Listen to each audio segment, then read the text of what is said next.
அனைவருக்கும் வணக்கம். நமது டிவியின் இரவு நேர பிரதான செய்திகளோடு இணைந்திருக்கின்றோம். செய்திகளோடு இணைந்து கொள்ளும் நான் ஷலோமி நாகேந்திரன். விரிவான செய்திகளுக்குள் செல்ல முன்னர் முதலில் தலைப்புச் செய்திகள்.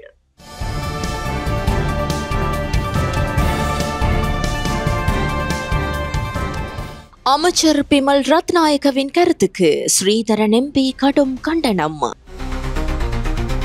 தமிழர்களின் ஆட்சியை உறுதி செய்வதற்கு தமிழரசு கட்சிக்கு கிழக்கு தமிழர் கூட்டமைப்பு பகிரங்க அழைப்பு. அமெரிக்காவின் பரஸ்பர தீர்வை வரி தொடர்பான அடுத்த கட்ட பேச்சுவார்த்தைக்கு இலங்கைக்கு அழைப்பு. அவசரமாக கூடிய மொட்டு கட்சி உறுப்பினர்கள். ஜனாதிபதி அலுவலக அதிசொகுசு வாகன ஏலத்தின் 2ஆம் கட்டம் ஆரம்பம். 13 சிறுவர்களை ஏற்றிச் சென்ற முச்சக்கர வண்டி விபத்து, பலர் கவலைக்கிடம். பாலியல் லஞ்சம் கோரிய அதிகாரிக்கு 20 வருட கடூழிய சிறை. தனி நாடாகுமா பலுசிஸ்தான்? தொடர்வன உள்நாட்டு செய்திகள்.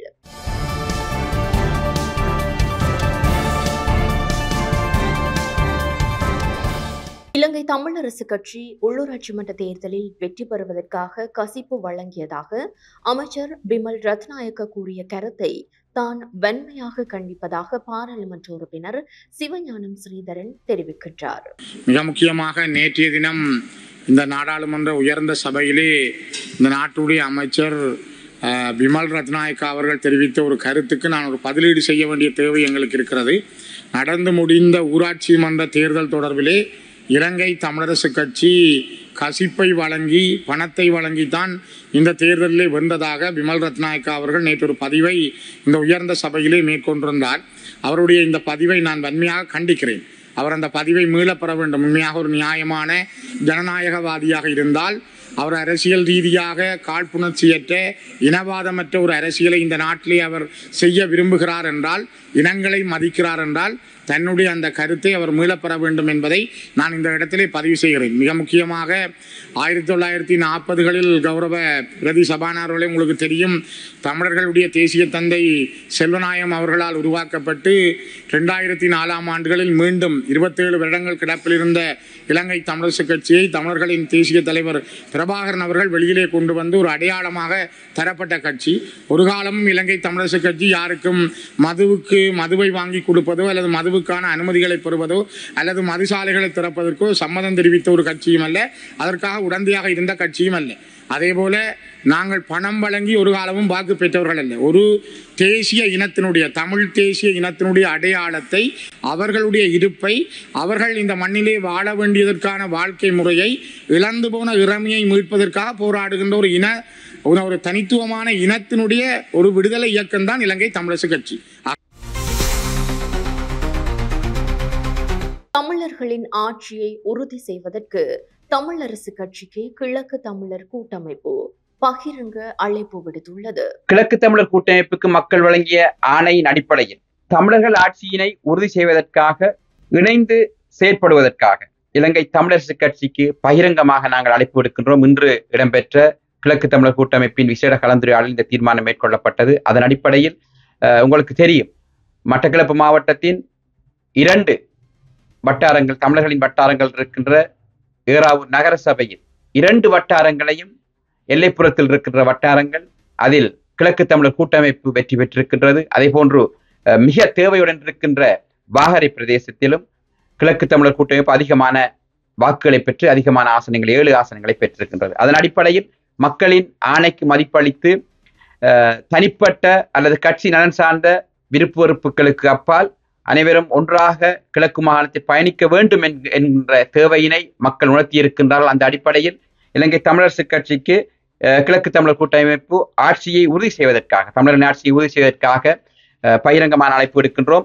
அவ்வாறு ஒன்றாக பயணிக்கின்ற போது கோரளைப்பற்று வடக்கு பிரதேசத்தில் உள்ளூராட்சி மன்றத்திலும், அதே போன்று கோரளைப்பற்று உள்ளூராட்சி மன்றத்திலும், ஏறாவூர் பற்று உள்ளூராட்சி மன்றத்திலும், மட்டக்களப்பு மாநகர சபையிலும், மண்முனை தென்னெருவில்பற்று உள்ளூராட்சி மன்றத்திலும், மண்முனை தென்மேற்கு உள்ளூராட்சி மன்றத்திலும், போரதீவுப்பற்று உள்ளூராட்சி மன்றத்திலும் நாங்கள் ஆட்சி அமைக்கக்கூடிய வாய்ப்பு, அதாவது தமிழர்கள் ஆட்சியினை உறுதிப்படுத்தக்கூடிய வாய்ப்பு இருக்கின்றது. பாராளுமன்ற உறுப்பினர் ராமநாதன் அர்ஜுனாவின் தடை நீக்கப்பட்ட நிலையில் இன்றைய தினம் பாராளுமன்றத்தில் உரையாற்றியிருந்தார். மதிப்புக்குரிய பிரதி சபாநாயகர் அவர்களே, ஹோனரபிள் ஹேஷான் விதானகே அவர்களுடைய பாராளுமன்ற உறுப்பினர்களுடைய சிறப்புரிமை தொடர்பான இந்த விவாதத்திலே நான் கலந்து கொள்வதில் பெருமைப்படுகிறேன். ஒன்றை சொல்ல விரும்புகிறேன். நாங்கள் ஒரு வீர தமிழினம். திரும்பவும் தமிழிலே சொல்கிறேன். வீர சிங்களவர்கள் என்று ஒரு இடத்தில் இல்லை, வீர முஸ்லிம்கள் என்று இல்லை. நாங்கள் வீர தமிழினம். தேசிய தலைவருடைய வரலாற்றிலே வந்த எங்களுடைய வீர தமிழினத்துக்கு எங்களுக்கு ஒருபோதுமே பாதுகாப்பு என்பதை நாங்கள் கேட்கப் போவதில்லை. ஆனால் உங்களுடைய உறுப்பினரை டிஸ்டர்ப் பண்ண வேண்டாம் சொல்லுங்கள். நேற்று இதற்காக தான் என்னை வெளியே அனுப்பினார்கள். அதே நேரம் நாங்கள் ஒருபோதுமே பாதுகாப்பு கேட்கப் போவதில்லை. Okay, you may proceed to the topic. நாங்கள் என்னுடைய நேரத்தை குறைப்பதற்காக தயவுசெய்து நேரத்தை அதிகரித்து தாருங்கள். நாங்கள் ஒருபோதுமே பாதுகாக்க கேட்க போவதில்லை. இந்த பாராளுமன்றத்துக்கு நான் பயணிக்கின்ற ஒவ்வொரு நாட்களும் தன்னந்தனியாகத்தான் பயணிக்கிறேன். எனக்கு எந்த பாதுகாப்பும் இல்லை. பாதுகாப்பை எடுத்திருக்கிறார்கள், வாகனங்களை எடுத்திருக்கிறார்கள், எந்த பிரச்சனையும் இல்லை. ஆனால் மிகவும் கவலையானது என்றால் ஒரு பாராளுமன்ற சிறப்புரிமை என்றொன்று பார்லிமெண்ட் பிரிவிலேஜ் ஆக்ட் ஒன்று இருக்கிறது ஐயா. இந்த ஆக்டை நான் தமிழில் சொல்ல விரும்புகிறேன். இந்த ஆக்டிலே தெளிவாக சொல்லி இருக்கிறது. ஷெட்யூல் ஏ, ஷெட்யூல் பி என்று 2 ஷெட்யூல் போட்டி இருக்கிறார்கள். இந்த ஆக்டை தயவு செய்து படித்து பாருங்கள். அமெரிக்காவின் பரஸ்பர தீர்வு வரி தொடர்பான அடுத்த கட்ட பேச்சுவார்த்தைக்கு இலங்கைக்கு அழைப்பு விடுக்கப்பட்டுள்ளது. ஏற்றுமதி மீதான பரஸ்பர தீர்வை வரிகள் தொடர்பில் கலந்துரையாடுவதற்காக அடுத்த கட்ட பேச்சுவார்த்தைக்கு இலங்கை அழைக்கப்பட்டுள்ளதாக நிதி மற்றும் திட்டமிடல் பிரதி அமைச்சர் கர்சன சூரியபெரும தெரிவித்தார்.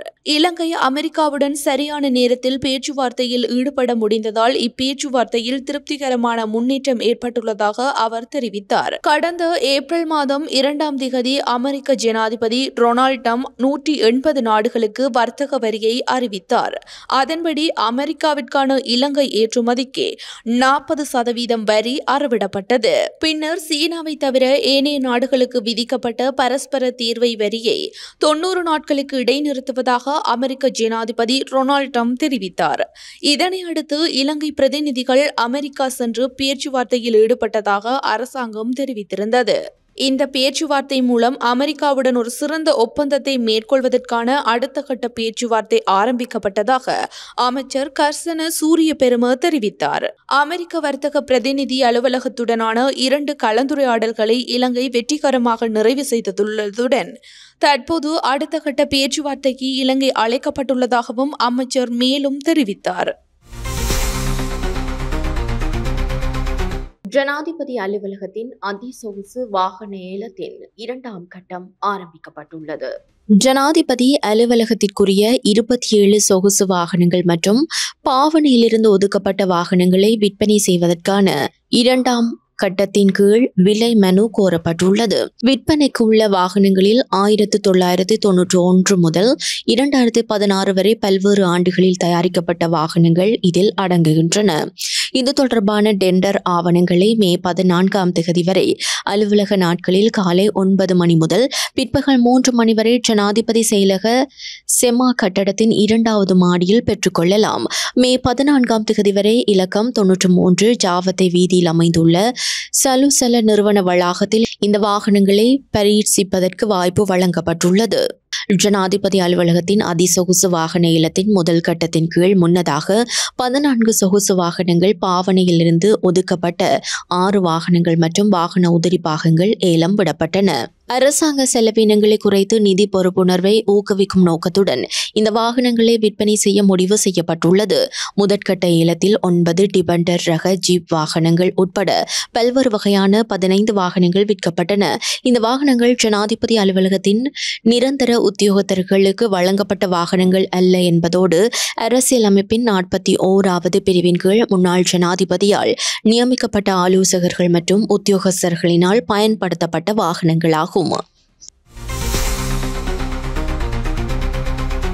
ஸ்ரீலங்கா பொதுஜன பெரமுனவின் அரசியல் கட்சி கூட்டம் இன்றைய தினம் அவசரமாக கொழும்பு விஜயராம இல்லத்தில் நடைபெற்றது. ஸ்ரீலங்கா பொதுஜன பெரமுனவின் அரசியல் கட்சி கூட்டம் இன்று மாலை 4 அளவில் ஒன்று கூடியது. முன்னாள் ஜனாதிபதி மஹிந்த ராயபக்ச தலைமையில் அவரது கொழும்பு விஜயராம இல்லத்தில் இந்த கூட்டம் நடைபெற்றது. இந்த கூட்டத்திற்கு ஸ்ரீலங்கா பொதுஜன பெரமுனவின் தேசிய அமைப்பாளர் நாமல் ராயபக்ச உள்ளிட்ட கட்சியின் அரசியல் பிரமுகர்கள் பலரும் கலந்து கொண்டனர். கொட்டாஞ்சேனை சிறுமியின் மரணம் போன்றதொரு சம்பவம் மீண்டும் நிகழாமல் தடுப்பதற்கு பொறிமுறையொன்றை நடைமுறைப்படுத்துவதற்கு தீர்மானிக்கப்பட்டுள்ளதாக அரசாங்கம் அறிவித்திருக்கிறது. கொட்டாஞ்சேனை சிறுமியின் மரணம் போன்றதொரு சம்பவம் மீண்டும் நிகழாமல் தடுப்பதற்காக பொறிமுறை ஒன்றை நடைமுறைப்படுத்துவதற்கு தீர்மானிக்கப்பட்டுள்ளதாக அரசாங்கம் அறிவித்துள்ளது. குறித்த சிறுமியின் விடயத்தில் முதலாவது சம்பவம் இடம்பெற்ற உடனேயே அது தொடர்பில் உரிய முறையில் தகவல் பதிவாகவில்லை என்பது தற்போது தெளிவாகியுள்ளதாக பிரதமர் ஹரணி அமரசூரிய நாடாளுமன்றத்தில் தெரிவித்தார். அதே நேரம் எதற்காக இந்த விடயம் சரியான முறையில் பதிவாகவில்லை என்பது தொடர்பிலும் சம்பவத்துடன் தொடர்புடைய ஆசிரியர் தொடர்பில் எதற்காக உரிய முறையில் தகவல் வழங்கவில்லை என்பது தொடர்பிலும் கொட்டாஞ்சேனை சிறுமி பயின்ற பம்பலப்பிட்டியில் உள்ள மகளிர் பாடசாலையின் அதிபரிடம் விளக்கம் கோரப்பட்டுள்ளது. எனவே இவ்வாறான சம்பவங்கள் மீள நிகழாமல் தடுப்பதற்காக மகளிர் மற்றும் சிறுவர் விவகார அமைச்சு, கல்வி அமைச்சு, தேசிய சிறுவர் பாதுகாப்பு அதிகார சபை, காவல்துறை ஆகிய தரப்புகள் அடங்கும் வகையிலான செயற்திட்டம் ஒன்றை நடைமுறைப்படுத்துவது தொடர்பில் கலந்துரையாடல் நடைபெற்றுள்ளது. இவ்வாறான சம்பவம் பதிவாகுமாயின் குறித்த 4 நிறுவனங்களும் அறிந்திருக்க வேண்டிய என்ற வகையில் இந்த செயற்பாடு முன்னெடுக்கப்படுகிறது என்று பிரதமர் ஹரணி அமரசூரிய தெரிவித்துள்ளார். கொட்டாஞ்சேனை மாணவியின் மரணத்திற்கு காரணமாக கருதப்படும் ஆசிரியர் புத்தளம் பாடசாலை ஒன்றுக்கு இடமாற்றம் செய்யப்பட்டுள்ள நிலையில் குறித்த ஆசிரியர் வேண்டாம் என கோரி இன்றைய தினம் பெற்றோர்கள் மற்றும் மாணவர்களால் பாரிய ஆர்ப்பாட்டம் ஒன்று முன்னெடுக்கப்பட்டது. கொட்டாஞ்சேனை மாணவியின் மரணத்திற்கு காரணமாக கருதப்படும் ஆசிரியர் புத்தளம் சாயிரா கல்லூரிக்கு இடமாற்றம் செய்யப்பட்டுள்ள நிலையில் குறித்த ஆசிரியர் தங்களுடைய பாடசாலைக்கு வேண்டாம் என்று கோரி அப்பாடசாலையின் பெற்றோர்கள் மற்றும் மாணவர்கள் இன்று ஆர்ப்பாட்டத்தில் ஈடுபட்டனர். அண்மையில் கொட்டாஞ்சேனை பகுதியில் கட்டிடத்திலிருந்து விழுந்து மாணவி ஒருவர் உயிரிழந்த சம்பவத்தை தொடர்ந்து அந்த மாணவி கல்வி பயின்ற ராமநாதன் இந்து மகளிர் கல்லூரிக்கு முன்பாக பெரும் போராட்டம் ஒன்று நேற்று முன்னெடுக்கப்பட்டது. உயிரிழந்த மாணவி சம்பந்தப்பட்ட பாடசாலையின் ஆசிரியரால் துஷ்பிரயோகம் செய்யப்பட்டிருக்கலாம் என்ற சந்தேகம் இருப்பதாகவும் அதன் விளைவாக மாணவி தற்கொலை செய்து கொண்டதாகவும் போராட்டக்காரர்கள் தெரிவித்தனர். இந்நிலையில் குறித்த ஆசிரியரையும் கைது செய்யுமாறு போராட்டக்காரர்கள் கோரிக்கை விடுத்தனர். என்றாலும் குறித்த ஆசிரியர் மீது எவ்வித நடவடிக்கையும் எடுக்கப்படவில்லை என்பதுடன் ஆசிரியருக்கு இடமாற்றம் வழங்கப்பட்டுள்ளது. ஆசிரியர் புத்தளம் சாயிரா கல்லூரிக்கு இடமாற்றம் செய்யப்பட்டுள்ள நிலையில் குறித்த ஆசிரியர் தமது பாடசாலைக்கு வேண்டாம் என பெற்றோர் மற்றும் மாணவர்கள் இன்று போராட்டம் நடத்தினர். அளுத்கமாவில் 13 சிறுவர்களை ஏற்றிச் சென்ற முச்சக்கர வண்டி ஒன்று விபத்திற்குள்ளானதில் பலர் காயமடைந்த நிலையில் வைத்தியசாலையில் அனுமதிக்கப்பட்டுள்ளனர். அளுத்கமாவில் 13 சிறுவர்களை ஏற்றிச் சென்ற முச்சக்கர வண்டி ஒன்று விபத்துக்குள்ளாகியுள்ளது. பின்கேன குருகந்த பிரதேசத்தில் உள்ள சிறுவர் இல்லத்திற்கு சொந்தமான முச்சக்கர வண்டியே இவ்வாறு விபத்தில் சிக்கியுள்ளது. சிறுவர்களை பாடசாலைக்கு அழைத்து சென்று கொண்டிருந்த போதே இந்த சம்பவம் இடம்பெற்றதாக போலீசார் குறிப்பிட்டுள்ளனர். பாடசாலை பைகளுடன் மாணவர்களை ஏற்றி சென்ற முச்சக்கர வண்டி வாகனத்தின் எடையை தாங்க முடியாமல் அதிவேகமாக பள்ளத்தில் சென்று கொண்டிருந்த போது கவிழ்ந்ததால் இந்த விபத்து ஏற்பட்டது. விபத்தில் காயமடைந்த மாணவர்கள் மற்றும் முச்சக்கர வண்டியின் சாரதி பேருவளை மருத்துவமனையில் அனுமதிக்கப்பட்டுள்ளனர். கவலைக்கிடமான நிலையில் இருந்த 6 பேர் நாகோட மருத்துவமனைக்கு மாற்றப்பட்டதாகவும் போலீசார் தெரிவித்தனர். பல்கலைக்கழக அனுமதிக்கான விண்ணப்பங்களை இன்று முதல் சமர்ப்பிக்கலாம் என பல்கலைக்கழக மானியங்கள் ஆணைக்குழு அறிவித்துள்ளது. பல்கலைக்கழக அனுமதிக்கான விண்ணப்பங்களை இன்று முதல் சமர்ப்பிக்கலாம் என பல்கலைக்கழக மானியங்கள் ஆணைக்குழு தெரிவித்துள்ளது. உயர்தர பரீட்சை பெறுபவர்களின் அடிப்படையில் பல்கலைக்கழக அனுமதிக்கான விண்ணப்பங்களை இன்று முதல் மே மாதம் 30ஆம் திகதி நள்ளிரவு 12 மணி வரை நிகழ்நிலை முறையில் சமர்ப்பிக்கலாம்.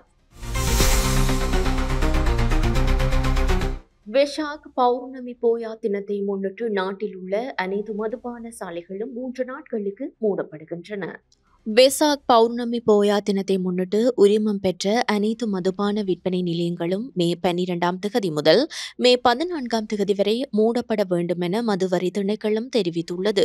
அதற்கமைய மே மாதம் 11 இரவு மதுபான விற்பனை நிலையங்கள் மூடப்படும் நேரத்திலிருந்து மே மாதம் 15 திறக்கப்படும் நேரம் வரை நாட்டில் உள்ள அனைத்து உரிமம் பெற்ற மதுபான விற்பனை நிலையங்களும் மூடப்பட வேண்டும் என்று மதுவரி திணைக்கள ஆணையாளர் நாயகம் உதயகுமார பெரேரா கையெழுத்திட்டுள்ள அந்த அறிக்கையில் குறிப்பிடப்பட்டுள்ளது. அந்த காலகட்டத்தில் பொதுமக்களிடமிருந்து கிடைக்கப்பெறும் முறைப்பாடுகள் மது போதைப் பொருள் மற்றும் புகையிலை தொடர்புடைய குற்றங்களை தடுப்பதற்கான சுற்றி வளைப்புகளை மேற்கொள்வதற்கு பெரிதும் உதவியாக அமையும் என மதுவரி திணைக்களம் குறிப்பிட்டுள்ளது. குழந்தையின் அறுவை சிகிச்சைக்காக நிதியுதவியை பெறச் சென்ற தாயிடம் பாலியல் லஞ்சம் கோரிய அதிகாரிக்கு 20 வருட கடூழிய சிறை தண்டனை விதிக்கப்பட்டுள்ளது. 7 வயது குழந்தையின் சிறுநீரக அறுவை சிகிச்சைக்காக அரசாங்கத்திடமிருந்து வழங்கப்படும் நிதி உதவியை பெறுவதற்கு தேவையான அனுமதியை வழங்குவதற்காக 30 வயது 3 குழந்தைகளின் தாயிடம் பாலியல் லஞ்சம் கோரிய திவி நெகும சமூக அபிவிருத்தி உத்தியோகத்தருக்கு கொழும்பு மேல் நீதிமன்றம் 20 ஆண்டுகள் கடூழிய சிறை தண்டனை விதித்துள்ளது. எனினும் இந்த சிறை தண்டனை 10 ஆண்டுகளில் நிறைவேற்றப்பட வேண்டும் என்று தீர்ப்பை வழங்கிய கொழும்பு மேல் நீதிமன்ற நீதிபதி ஆதித்ய படபெந்திகே உத்தரவிட்டார்.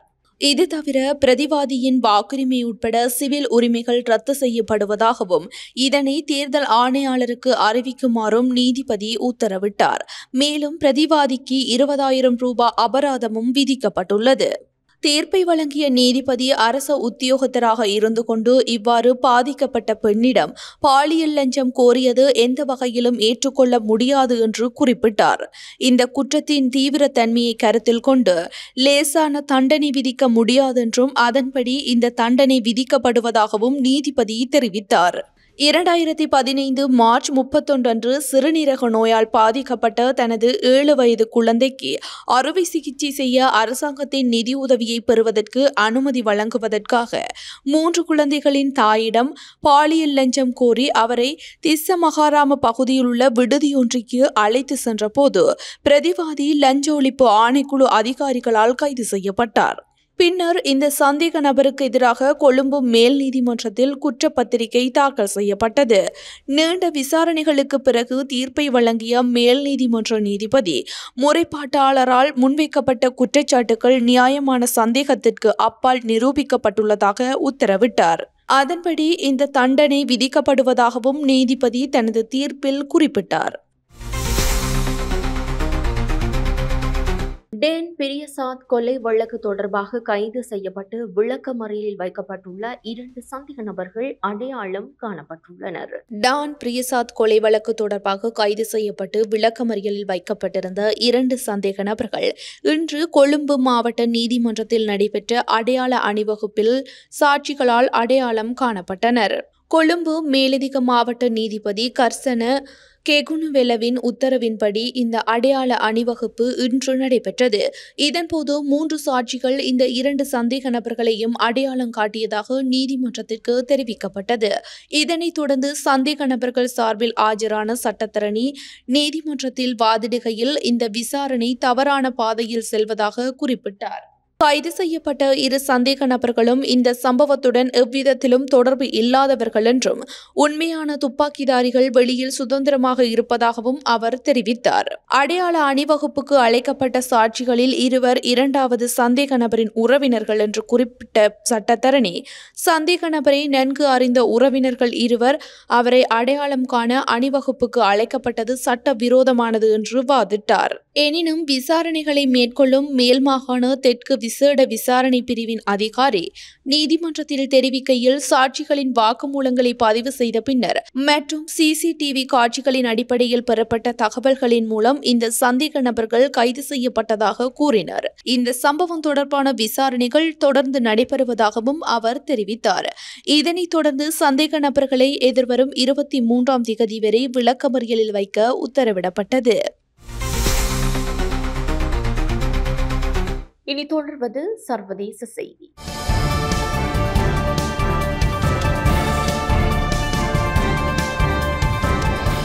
பாகிஸ்தான் ராணுவ நிலைகள் மீது பலுசிஸ்தான் கிளர்ச்சியாளர்கள் தாக்குதல் மேற்கொண்டு வரும் நிலையில் பலுசிஸ்தானில் பதற்றம் ஏற்பட்டுள்ளது.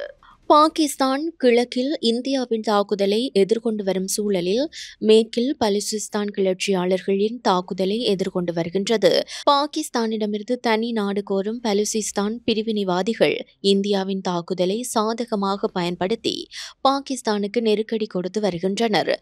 பலுசிஸ்தான் மாகாண தலைநகர் குவெட்டா உட்பட பலுசிஸ்தான் முழுவதும் பல மூலோபாய ராணுவ நிலைகளை கைப்பற்றியதாக பலுசிஸ்தான் விடுதலை ராணுவம் கூறியுள்ளது. இந்த உள்நாட்டு எழுச்சி பாகிஸ்தானின் அதிகரித்து வரும் நெருக்கடியை மேலும் அதிகரித்துள்ளதாக சர்வதேச ஊடகங்கள் செய்தி வெளியிட்டுள்ளன. தொடர்வது விளையாட்டுச் செய்தி.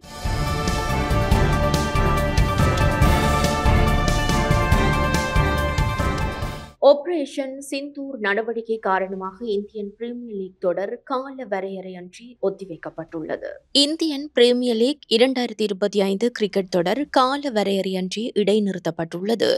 இந்தியா பாகிஸ்தானுக்கு இடையிலான பதற்றமான சூழ்நிலை காரணமாக இவ்வாறு குறித்த போட்டித் தொடர் இடைநிறுத்தப்பட்டுள்ளதாக தெரிவிக்கப்படுகின்றது. முன்னதாக போர் பதற்றம் அதிகரித்துள்ளதால் IPL தொடரை நிறுத்தி வைப்பது குறித்து BCCI ஆலோசனை கூட்டம் நடத்தியது. இந்த கூட்டத்தில் BCCI தலைவர் உட்பட பல்வேறு அதிகாரிகள் கலந்து கொண்டனர். இந்த கூட்டத்தில் இந்தியாவில் நிலவும் பதற்றமான சூழ்நிலையை கருத்தில் கொண்டு எஞ்சிய IPL போட்டிகளை நிறுத்தி வைப்பது என முடிவெடுக்கப்பட்டது. நிறுத்தி வைக்கப்படும் IPLஇன் மீதமிருக்கும் போட்டிகள் எப்போது நடைபெறும் என்பது குறித்து பின்னர் அறிவிக்கப்படும் என தகவல் வெளியாகியுள்ளது.